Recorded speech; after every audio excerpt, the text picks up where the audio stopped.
So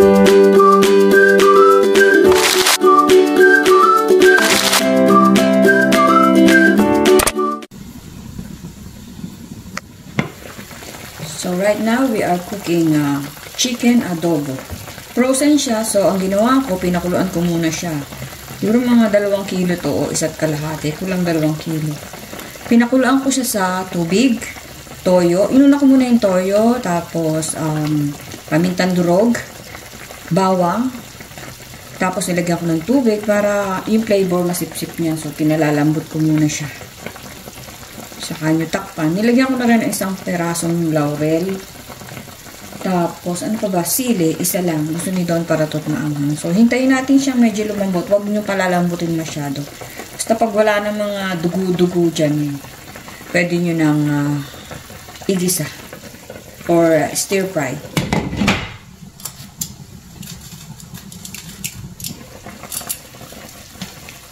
So, frozen siya. Ang lalaki nga po eh. May siguro puputulin ni Don P. Pero lulutuin ko siya ng buo-buo. Palalambutin lang natin. So, ngayon po si Don P ay bumibili ng battery para doon sa ginagamit kong sasakyan. At tumawag po siya. Ang sabi niya sa akin, yung sasakyan niya, tinirik din kasi tanggal na yung battery. Siguro hindi masyadong naiayos dahil nabali daw yung siya naman ang tinirik ngayon. Oh my goodness. Sana matapos na. 2 sasakyan na namin ang nakatirik. Ay, ay, ay. So, tuloy na natin ang ating adobong manok. Ito natin.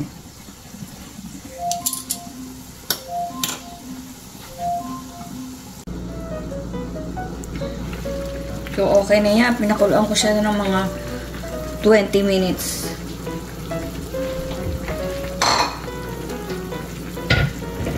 Or so. Pero kung halimbawang ang inyong manok ay hindi naman frozen, sandali lang nyo lang pakuluan.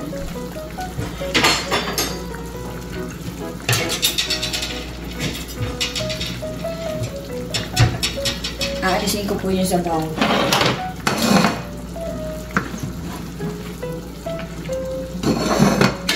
Tapos magsasabaw natin mamaya.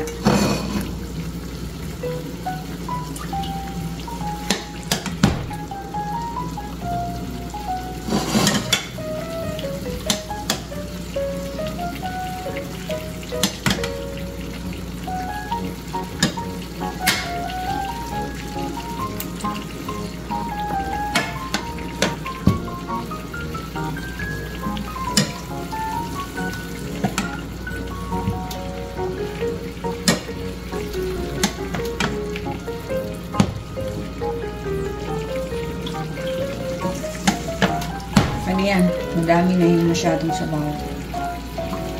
Lakas ko yung apoy ay angkalan.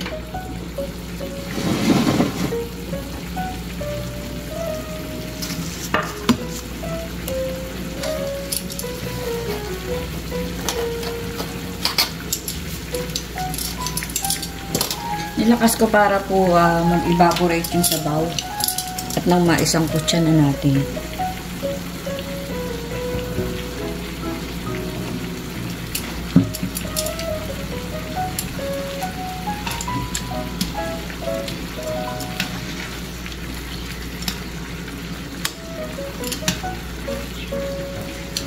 Lalaki po ng hiwa. Dapat yan mga ito, 3 hiwa, 3. Mamaya daw po i-chat-up ni Don P. May buto kasi.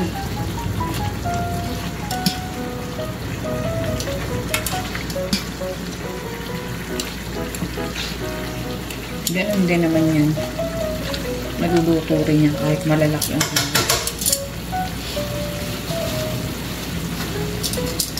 Bigyan ko ng konting toyo.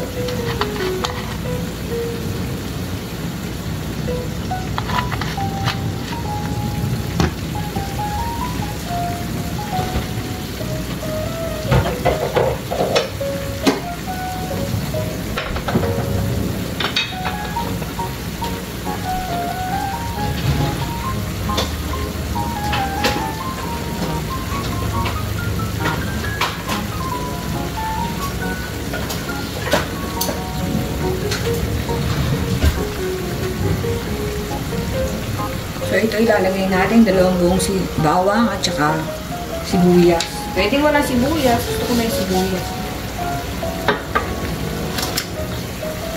May laurel tayo at sili. At lalagyan ko ng butter para malinam-nam.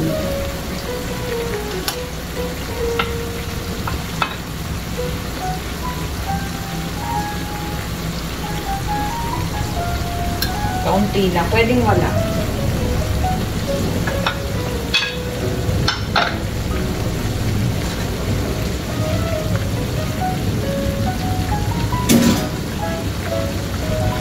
So, hayaan lang po natin matuyuan para maisangkot siya natin. So, may patatas ako dyan. Lalagyan ko rin ng patatas para hindi masayang. Mabubulok lang yung patatas.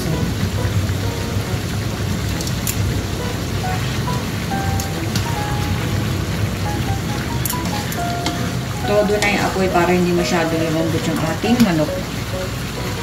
Pag maubos yung ating sabaw. Pero mahilig sa sabaw si Don P. Kaya lang, isasangkot siya po natin. Kaya kailangan matuyuan.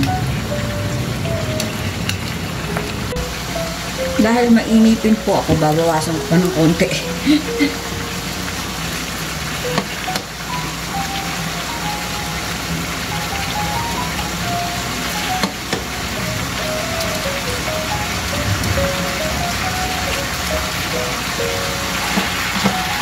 Kita nyo mataba din yung manok, may mantika. Ayun.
Nalagyan ko lang ng konting olive oil.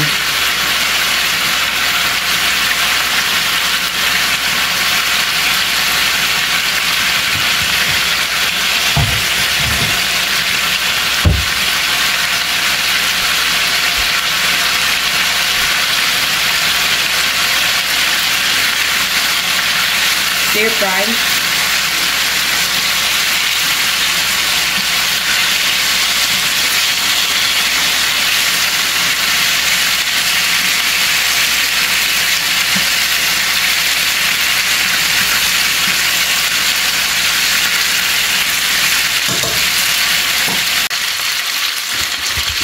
So, naantala po ng ating pagluluto at tumawag si Don para okay na daw po yung isang sasakyan. Kasi nga po, tinanggalan niya ng battery. Yung sa computer daw po parang nanibago. Kaya, ayun, ayaw din umistart. Pero okay na po, salamat sa Diyos. Nakakampante na ako. Thank you, Lord. So, ay tuloy na natin ang ating pagluluto na nasunog na. Tumawag po kasi siya, kaya ayun. Nag-aalala po kasi ako kanina. Okay na ako.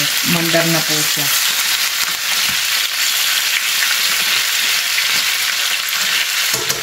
Dito marunong siya sa mga bagay-bagay.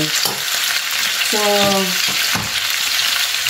ayan na nga po. Lagyan natin ng oyster sauce. Pwede pag wala kayong oyster sauce, kahit toyo lang. Lagyan lang natin ito.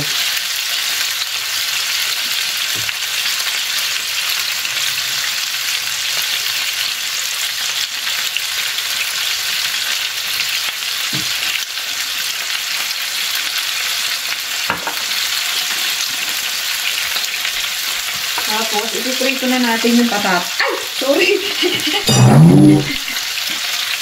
Sinasapin ko kasi yung tumutulo. Yung patatas, ipiprito na natin. Ba yan? Sumama na yung tissue. Natatagal na kasi ako pagkagan. Ayan po. Mas masarap kasi ang patatas pag pinirito kaysa isasama nyo lang basta-basta. May nagdaan sa mantika ba? Ay. Kanina ko pa monitor si Don P kung nasaan, kung umandar na ba yung nagkatirik-tirik, nagkasabay-sabay. Ewan ko po ba, kanina sabi ko sa kanya, baka yan naman ang tumirik, nagkatotoo nga. Ayan, dapat ko sinabi pala. Naisip ko lang po. So, okay naman na. Okay na lahat. Thank you Lord. Nakuha sa dasal at saka sa pagkukumpuni ni Don P. May alam din siya sa mga ganyan-ganyan. Kahit pa paano. So, Mr. Handyman nga. So, ingat, Don P. So, piniprito lang natin yung patatas para mas malinam yan. And then, sunod natin itong bawang. Mas marami, mas masarap.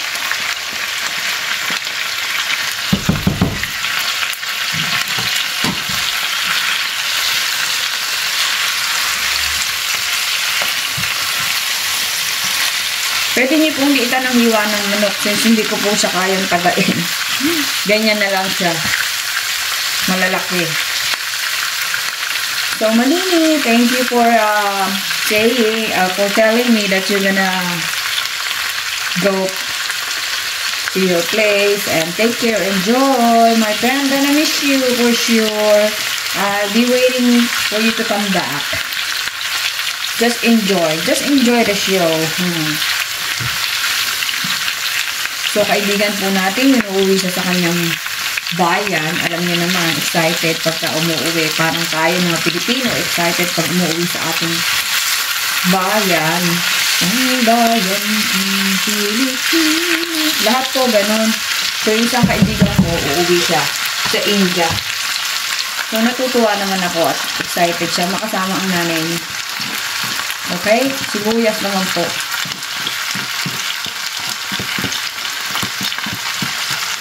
Sa mga hindi ko nakaka-relate sa pinagsasabi ko, pasensya na po. Kung makwento. Kwento ka ba? Hindi ah. So, hinaan natin ng konti ang kalan. Ngayon na po sibuyas. Sama-sama na sila dyan. And they will live happily ever after. Ano ba naman yung mga tissue ko? Nagtitingnan siya na. Make sure na hindi nyo susunugin ang inyong bawang or else kapait yung mga niluluto ninyo.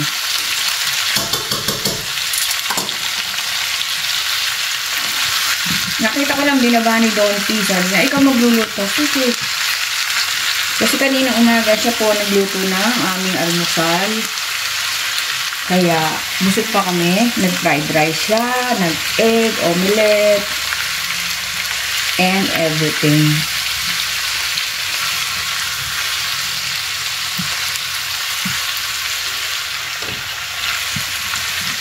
Naamoy ko na po ang bango.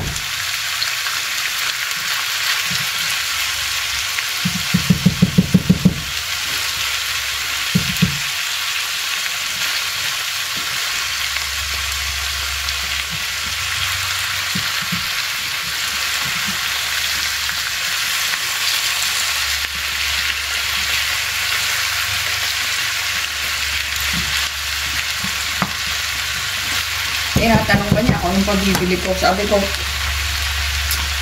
bilhin mo na, gawin mo na lang importante. Ako nang bahala doon sa mga kailangan bilhin. Para makauwi na siya. Kasama po sana ako kaso po hindi ko alam na aalis na. Hindi pa ako nakagaya. Sabi niya siya na lang daw, okay. Please may magagawa ako habang kasi kung kasama ako, pabigat pa. Ilan na siya. Hindi ko matitikman ko.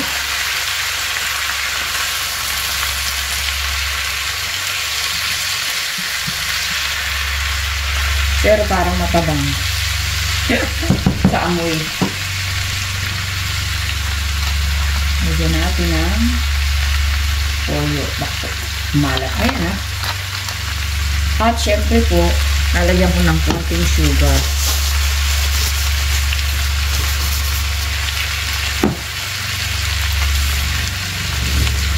Kaunti lang.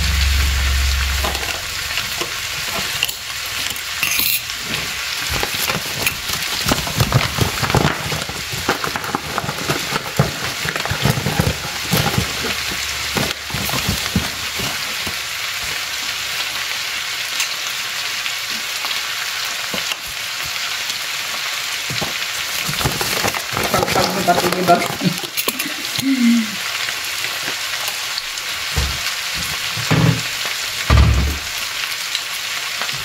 Nilakas ko ng konti yung kalan kasi ikakaramelize natin yung sugar. Kasi pag hindi nyo ginanon, tatamis lang yan.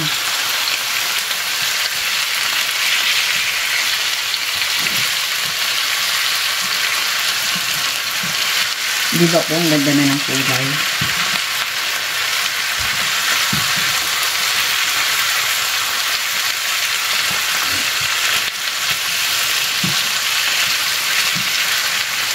So, pagdating niya, saka na lang niya titikman dahil hindi nga ako kumakain ng manok.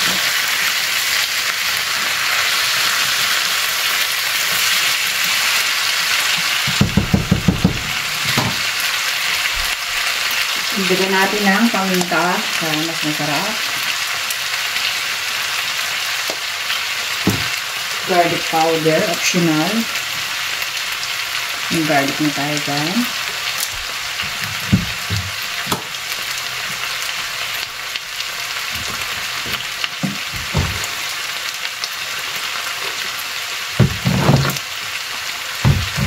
Chopped onion, optional. Minute onion na tayo dyan.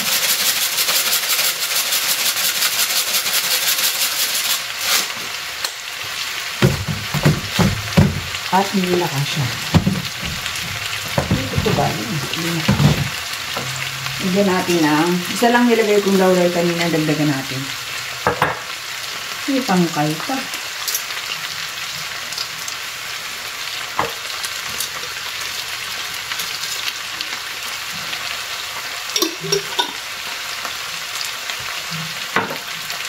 At sili.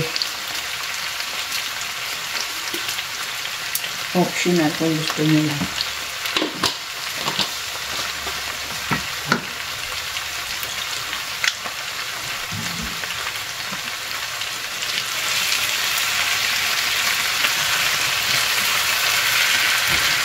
Ibang ito mga hukuratsa.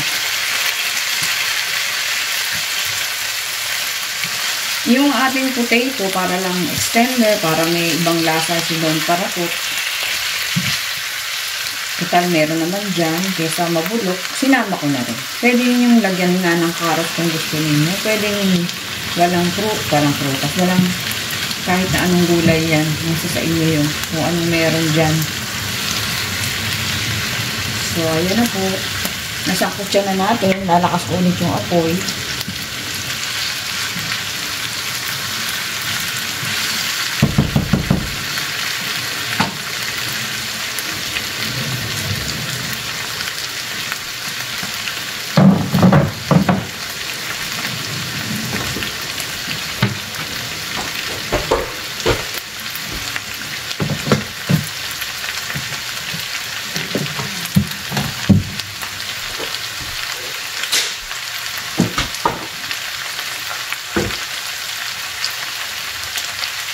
So, ito po yung inalis natin sa baw. Sasama na natin. Ganyan ang gusto ni Dolphy. Maraming sabaw.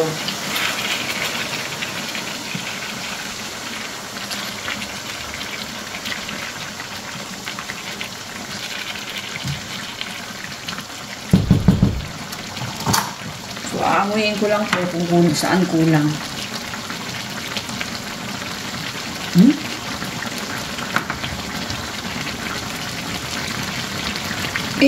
Nataso pa ako. Bahala na si Dolphy dyan. So, hayaan nyo lang pong nakabukas para medyo matuyo. Marami masyadong sabaw. Yan ang purpose niya para lumambot po.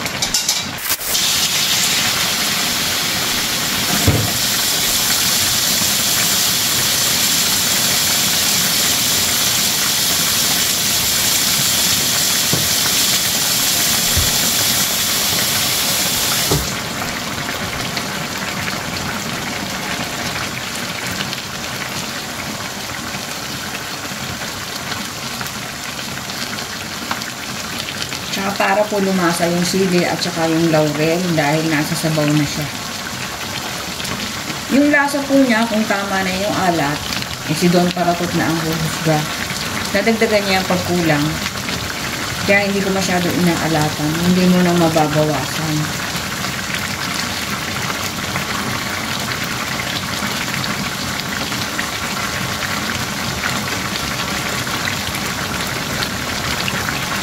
Pwede po kayong maglaga ng itlog. Isama niyo po dito.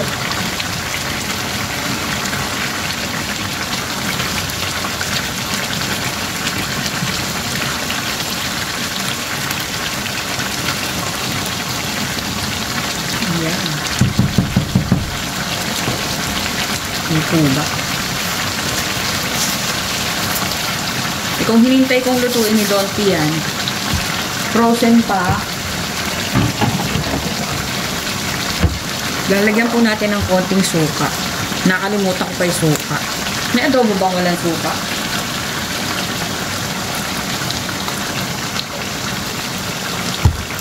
Konti lang siya dahil maasin yun.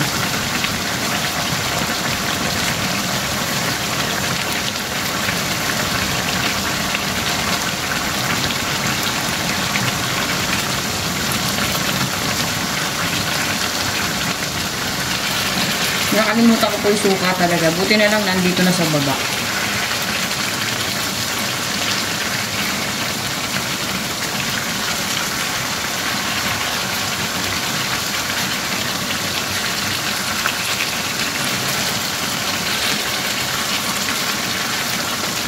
Ayan. Kaya pala parang may kulang na inamoy ko.